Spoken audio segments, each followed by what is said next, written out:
Olá, minha gente, sejam muito bem-vindas, muito bem-vindos à nossa sexta parte de economia.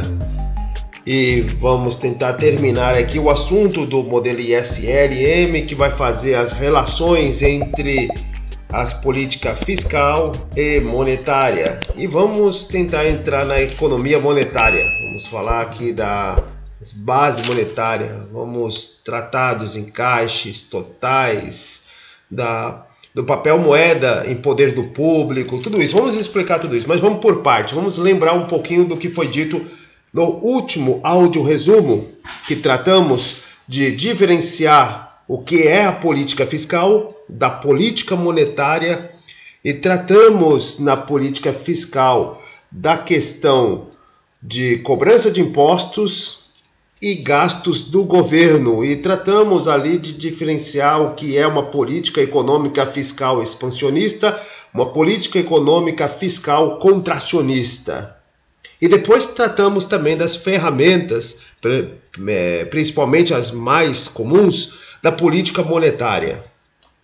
Falamos da emissão monetária, que está em desuso, das reservas obrigatórias, do redesconto, da taxa de redesconto, da operação de mercado aberto, que são as formas diretas, de ativas de determinar a oferta ou não da moeda. Tem também a forma passiva, que é a ferramenta que todo mundo já deve ter ouvido falar, que trata-se da determinação da taxa de juros, quando a taxa de juros acontece. Mas lá para frente, quando tratarmos do plano real, vamos explicar com um pouquinho das noções que eu tenho sobre como que é determinado a taxa de juros em relação à inflação, ao mercado interno e ao mercado externo, como que eles provavelmente encontram estas formas de entender, e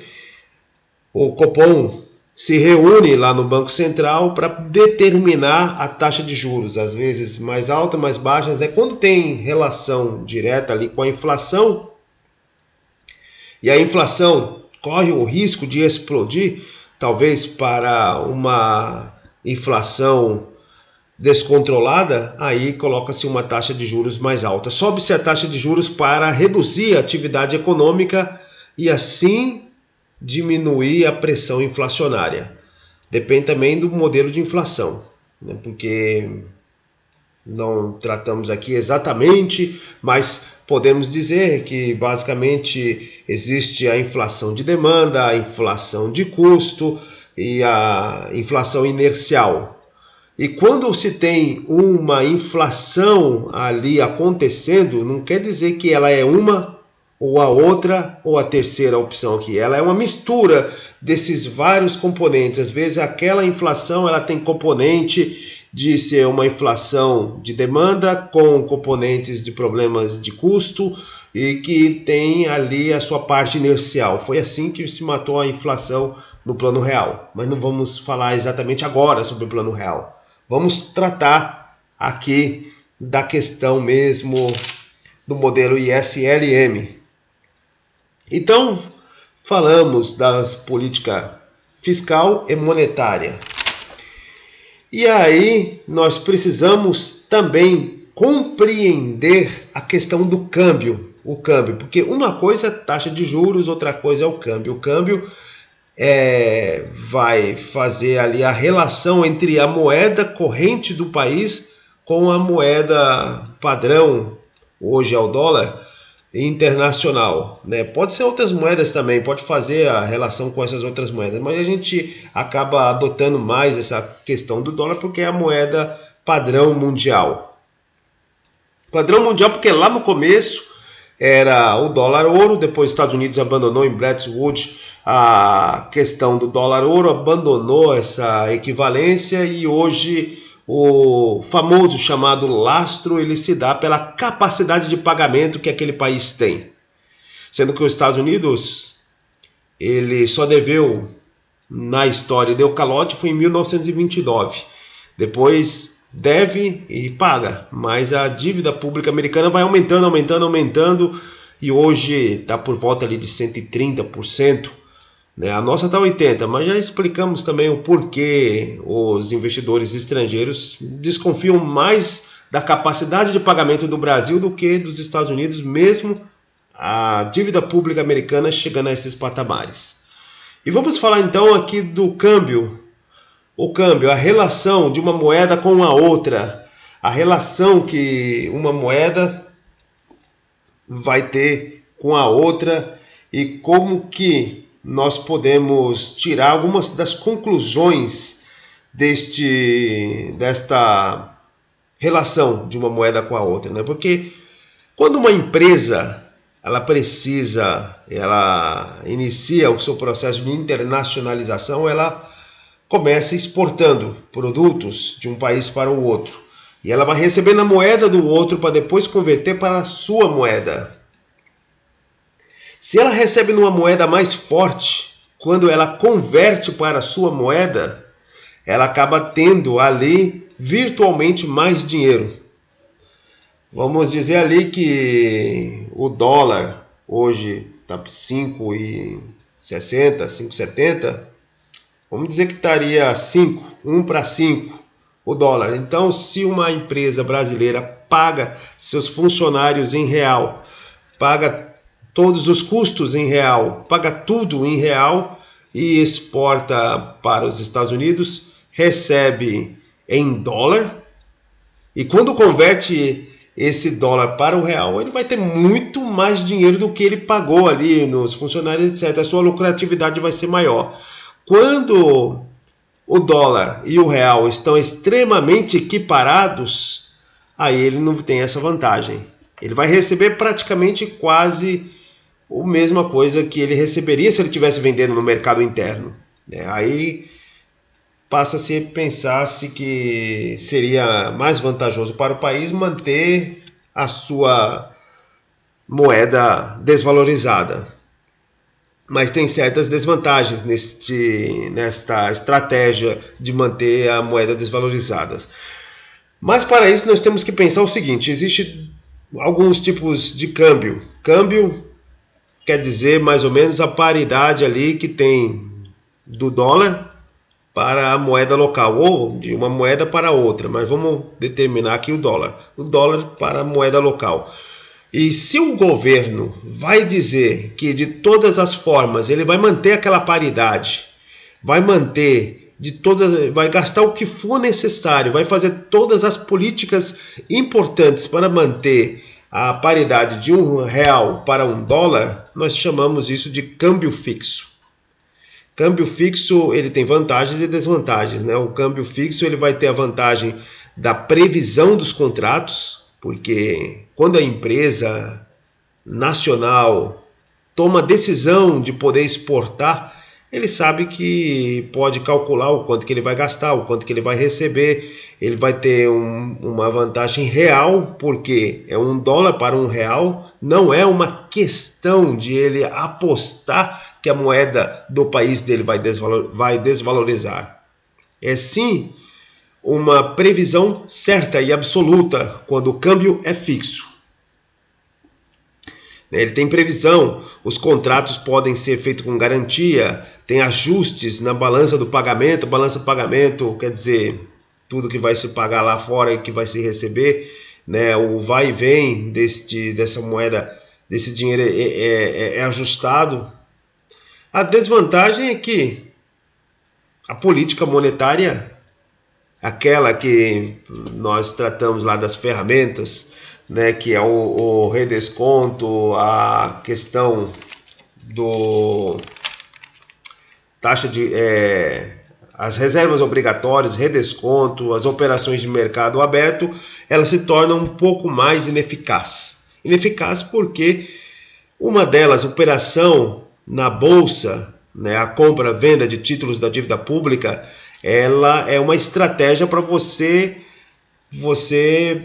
aumentar a sua oferta de moeda no mercado interno daquele país, do país que se opera, do país originário do Banco Central que está fazendo essas operações. Então, quando você tem $1 e R$1, não tem como você regular essa oferta ou não da moeda, não tem. E a grande desvantagem, a maior desvantagem, inclusive está lá no livro do Fernando Henrique Cardoso, né, A Arte da Política, e ele descreve que durante o período de 94 até 2000, até 98, 94 98 foi câmbio fixo. A maneira de manter o câmbio fixo para atender também a demanda, a grande demanda, a inflação.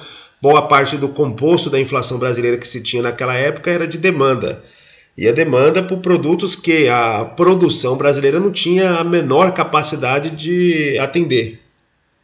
E as pessoas, num país pobre, quando aumentam a sua renda, que é o que o Plano Real fez, vão gastar tudo. Não gastar tudo, não vão fazer poupança.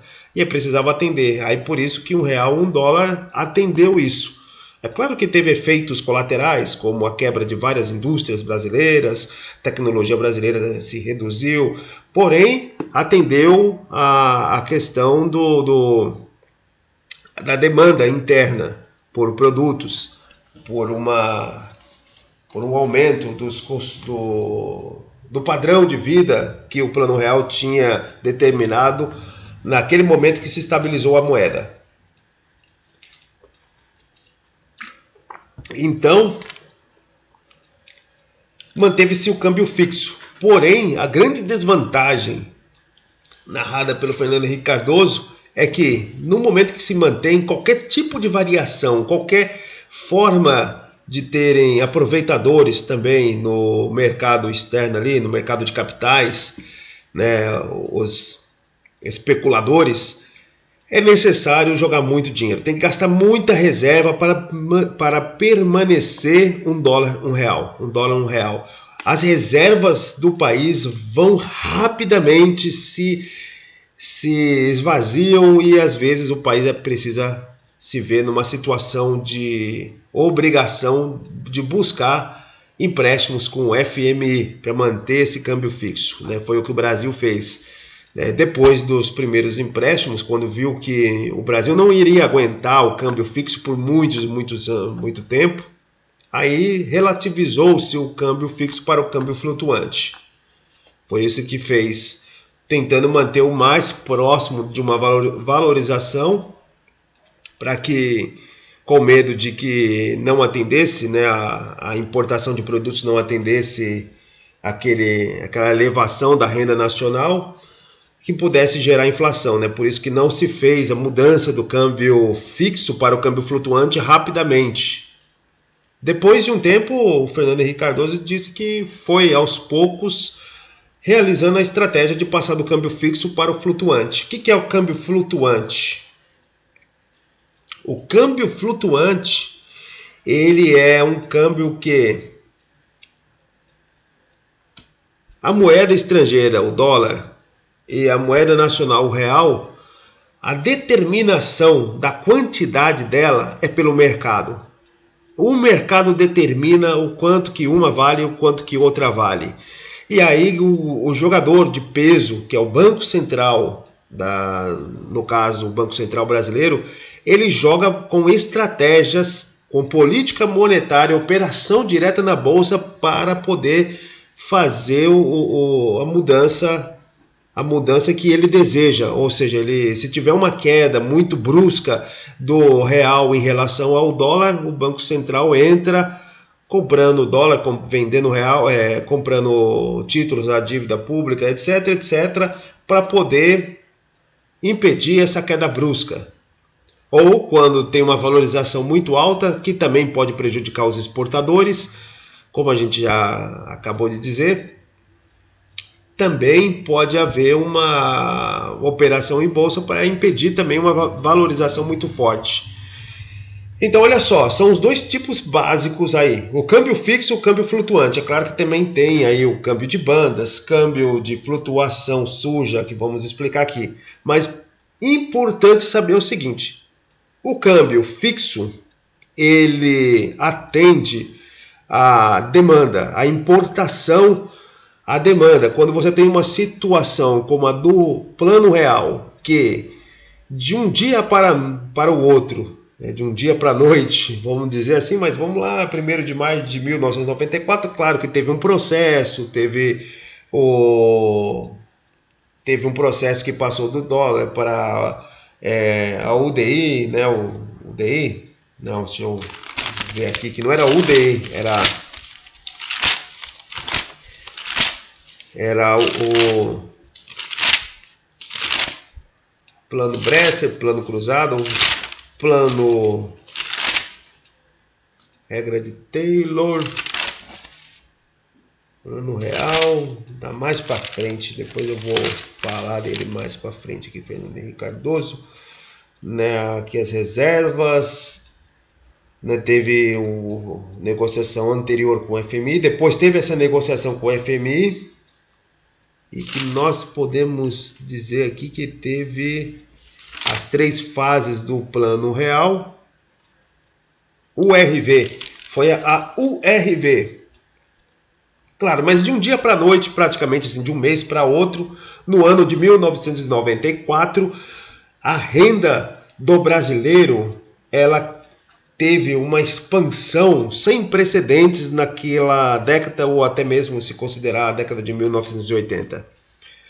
Teve uma expansão sem precedente, porque, como foi explicado no processo inflacionário que se tinha antes do plano real, as pessoas pegavam todo o dinheiro, principalmente a classe C, D e E, pegava todo o dinheiro, já corria para o supermercado e gastava tudo, porque 2, 3 dias depois já não estava valendo muita coisa. Então era necessário gastar tudo mesmo, e armazenar em casa, porque senão perdia o valor. E fala assim, por que não guardava nos bancos? Né? Não tinha celular, não tinha conta online, não se recebia a conta online, recebia era o pagamento mesmo, as notas no bolso. Era assim que funcionava, né? O patrão pagava, passava ali o departamento pessoal, dava um bolo de dinheiro para o trabalhador. Não tinha como assim, está depositado na sua conta, não tinha nada disso. Tinha muita gente que nem conta tinha, porque não tinha. E também o banco demorava, como a gente já explicou no episódio especial aí da inflação dos bancos, tinha o floating. Se você guardasse no banco, para você sacar boa parte do seu dinheiro ou todo o dinheiro, você tinha que pedir, aí o banco fazia uma ordem de serviço, fazia um monte de ações, para 3 ou 4 dias depois você voltar no banco e tirar o dinheiro. Só que o dinheiro que você está tirando é o que você pediu 3, 4 dias antes. Já teve 3, 4 dias de inflação. Você já perdeu o valor. Então a pessoa pobre que recebia ganhos muito baixos, ela não colocava nada no banco. Ela já gastava tudo. E falava assim, mas não causava uma crise de desabastecimento no país se todo mundo recebesse ali no dia 1, 2 ou 3? Causaria, mas tinha escala de recebimento por causa da inflação, né? Os bancários recebiam lá no dia 1, 2, o pessoal das mecânicas recebia no dia 4, 5, quem mexia com alimentos recebia no dia 8, 9, quem era do setor de agronegócio lá recebia no dia 15, quem era do outro setor no dia... Então era escalonado para que tivesse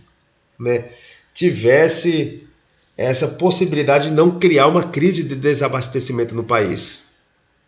E aí, de um dia para outro, não havia mais as necessidades desse escalonamento, a renda que a pessoa recebia era a mesma até o final do mês. Só que não tinha essa noção de que vamos guardar. Não tinha. As pessoas ficavam alegres porque elas podiam pegar aquele dinheiro, guardar em casa e já comprar um televisor, né? Pesquisar, comprar depois algo melhor, comprar carne, comprar frango, que foi um dos símbolos do Plano Real, que a renda aumentou drasticamente. A renda aumentando drasticamente, eles iam exigir mais, e a produção do país, produção seja agrícola ou seja industrial, não acompanhava. Não tinha assim como a indústria produzir mais televisores, mais bicicletas, é, de um mês para o outro, não tinha.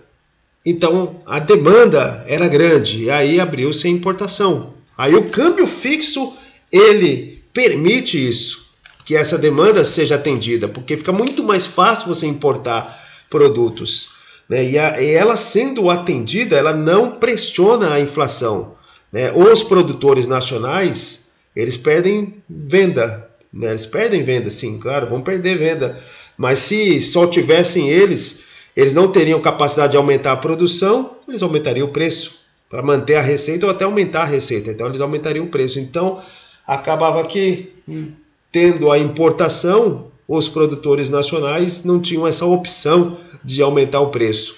E aí não tinha inflação. Mas, claro, eles perdiam vendas, perdiam muitas vendas. E muitos deles faliram, mas o câmbio fixo permaneceu ali, fez o seu papel de atender a demanda interna, e naquele momento que fez o seu papel,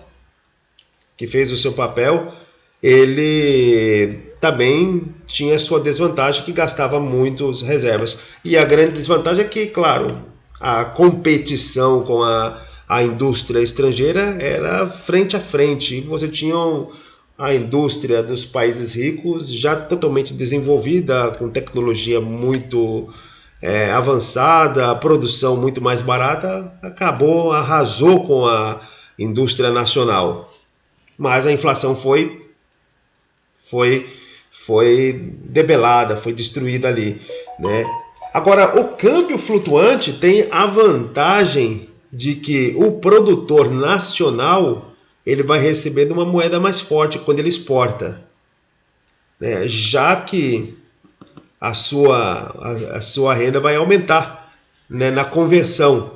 Na hora que ele for converter o dólar para o real, se for mais ou menos 1 para 5,70 como que é hoje, ou alguma coisa mais, na hora que ele converte, ele consegue ter uma renda maior. Só que a grande parte da população vai ter uma renda menor, porque ele não consegue importar aquilo com mais vantagem, né? Porque parte da sua renda diminuiu frente à moeda estrangeira, e obviamente os estrangeiros, as empresas estrangeiras, elas não querem receber nessa moeda mais fraca, ela acaba não vendendo mais para aquele país. E aí a vantagem mesmo é para os exportadores. De um ponto indireto, para a geração de emprego é melhor, claro, também, porque quanto mais se exporta para fora, o setor que vai exportando, ele pode também aumentar a sua empregabilidade, se for produto de valor agregado, obviamente, porque valor agregado precisa de mão de obra, cada vez mais, uma fábrica de sapato, uma indústria têxtil, uma indústria de eletrônicos, aí vai ter que trazer mais funcionários. Se for o agronegócio, obviamente que não, porque é muito mais fácil você, com pouca gente, conseguir manejar 1.000 cabeças de gado, também maneja 3.000, 4.000, com o mesmo número de pessoas ali. Então nós temos essa situação. E dentre esse modelo de câmbio fixo, câmbio flutuante, nós temos o chamado câmbio de bandas, né? É mais ou menos assim, o câmbio de bandas está ligado ao câmbio fixo, mas ele é um fixo já meio para baixo, né? O governo ele vai declarar o seguinte, ele vai declarar para o mercado que a moeda que ele vai sustentar é que não passe de certa banda. Ele vai dizer o seguinte, ele vai interferir no mercado, ele vai fechar quando chegar a uma determinada relação. Ou seja, quando você tivesse as bandas, né, o dólar, $1, R$1, que era o início do plano real. Se o governo tivesse adotado o câmbio de bandas, ele deixaria livre para o mercado determinar até, vamos dizer, 1 para 2. $1, R$2. A partir de R$2, o governo garantiria $1 para R$2. E se fosse $1 para 50 centavos de reais, o governo também garantiria que não passasse dessas bandas. Então o governo ia dizer qual é a relação que ele vai deixar flutuar e da partir dali que ele vai garantir. Só que para garantir ele vai ter que gastar reserva, ele vai ter que fazer trabalho que se tiver uma especulação. Tem também a chamada o câmbio de flutuação suja, que está ligado ao câmbio flutuante, que é mais ou menos o governo ele vai intervir na economia, mas ele nunca vai dizer qual é o patamar de paridade entre dólar e real que ele está em mente. Ele nunca vai dizer. Na verdade, os câmbios que tem grande parte dos países no mundo é flutuante sujo. A boa parte dos governos dizem que é flutuante, que eles deixam o mercado fazer o que quiser, mas qualquer nervosismo no mercado eles entram atuando fortemente para mudar a paridade. Não tem essa força. Então nós temos esses 4 tipos de câmbio: câmbio fixo, câmbio flutuante, câmbio de bandas, câmbio de flutuação suja. Foi isso para entendermos desta forma. E o que isso tem a ver com o modelo ISLM da economia? Como eu disse para vocês, existe a chamada política econômica fiscal, né? Fiscal lá, só lembrar, fiscal, aumento de gastos do governo e diminuição de taxas, ou diminuição de gastos do governo ou aumento de taxas. Dependendo do qual elas vão determinar ali, se é expansionista ou contracionista. Retracionista também pode ser chamado, a contracionista. Então nós temos a política econômica fiscal expansionista, que busca aumentar a renda da população. Expansionista porque busca aumentar a renda da população. Como? Busca fazendo aumento dos gastos do governo ou diminuindo as taxas. Agora nós temos a política econômica fiscal contracionista, que procura diminuir a renda da população. Por que o governo faria isso? Porque está tendo uma possível explosão de um descontrole inflacionário. Aí ele vai ter que diminuir a renda para diminuir o consumo, diminuir a pressão pela inflação, para que dê tempo da produção acompanhe a demanda, né? A oferta acompanha a demanda. Isso pensando no ponto de vista do Keynes.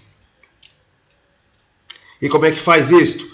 Diminuindo os gastos do governo e aumentando as taxas, que foi exatamente o que o Fernando Henrique Cardoso fez na reforma monetária no Plano Real para tentar fazer acabar com a inflação, mas mesmo assim ele teve que fazer o câmbio fixo, teve que atender a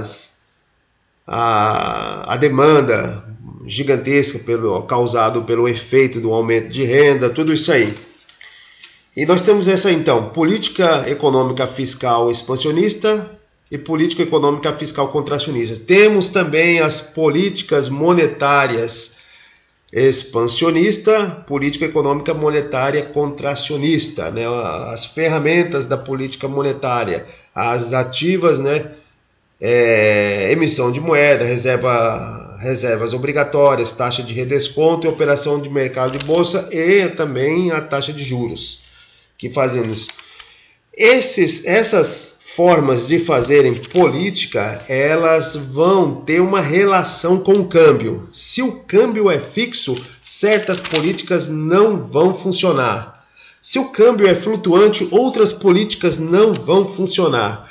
Por isso, quando nós temos a relação de equilíbrio entre esses dois mercados, o mercado IS e o mercado LM, o mercado IS, como a gente bem falou, é o mercado de bens e serviços, investment saving, né? O mercado que vai regular a oferta, a demanda de bens e serviços, equipamentos, prestação de serviço, etc. E o ELM é o mercado monetário, que é a oferta de moeda no mercado, que vai regular essas duas ofertas. Esse cruzamento entre essas duas linhas, nós não temos aqui o recurso gráfico, mas é só você lembrar que temos o eixo X e Y, a linha LM ela cresce da esquerda para a direita e a IS ela diminui da esquerda para a direita. E elas se cruzam em determinado ponto. Esse determinado ponto a gente pode ver a taxa de juros e a renda. Qual é a relação entre taxa de juros e renda? Já discutimos isso aqui também. Então, quando você tem um desnível disso, ou você tem um equilíbrio disso, mas você precisa aumentar a economia ou diminuir a economia, o nível de atividade econômica, então você vai saber se é o câmbio fixo, o que vai fazer o impacto, que vai mudar a economia, que vai ter eficiência, vai ser a política fiscal. Se você aplicar uma política fiscal expansionista ou uma política fiscal contracionista e seja o câmbio fixo, vai dar certo, vai atingir seus objetivos. Agora, se você aplicar uma política monetária com o câmbio fixo, não vai dar certo. Como a gente até explicou, o câmbio fixo ele dá a paridade ali, R$1, $1, R$1, $1. Praticamente mata a política monetária. Você regular ali a oferta de moeda, mata, porque você vai ter que ofertar o mesmo tanto que tem de dólar ali. Então não tem como. Então a política, se o câmbio é fixo, a política é fiscal.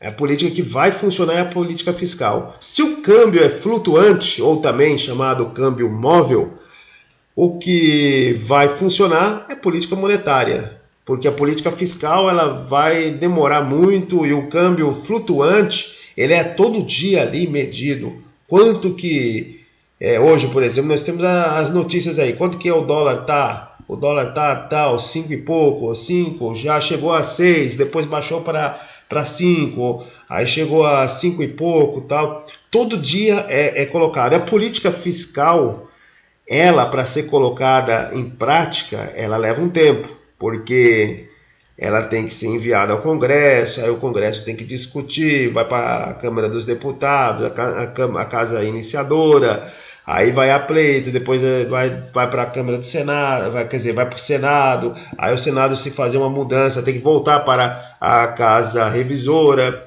a Câmara dos Deputados, e aí volta e depois vai para o presidente da República. Ou seja, gasta muito tempo para se ter um impacto. E no câmbio flutuante não se tem esse tempo. A política fiscal ela não tem um impacto muito grande ali quando o câmbio é flutuante. Mas para lembrar, é só lembrar ali do mnemônico Fifi Momô. Fifi Momô. Fifi Momô se o câmbio é fixo, a eficiência é da política fiscal. Fifi. Momô, se o câmbio é móvel, a eficiência é da política monetária. Mata qualquer tipo de questão quando se coloca lá o modelo ISLM. É só lembrar o Fifi Momô. Fifi Momô. Bom, é importante a gente entender aqui então tudo isso das ferramentas de política fiscal monetária, das relações do mercado monetário, do mercado de bens e serviços, LMSM, do câmbio fixo e do câmbio flutuante, e disso a gente vai conseguir entender esse modelo. Não precisa só fazer a decoreba, Fifi Momô, não precisa, mas quer dizer, é bom lembrar, para responder uma questão rapidamente, você lembra lá Fifi Momô.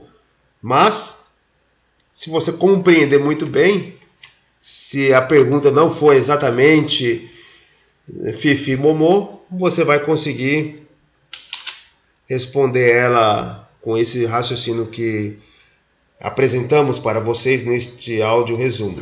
Bom, não vai dar tempo de falarmos aqui da base monetária, da moeda, da função principal da moeda, da oferta, como que ela se transformou em meio de pagamento. Falaremos no próximo áudio resumo, pois fomos bem detalhistas nessa questão do câmbio. E no próximo a gente vai tratar da economia monetária. Muito obrigado por quem escutou até aqui. Se inscrevam no canal e até o próximo áudio resumo.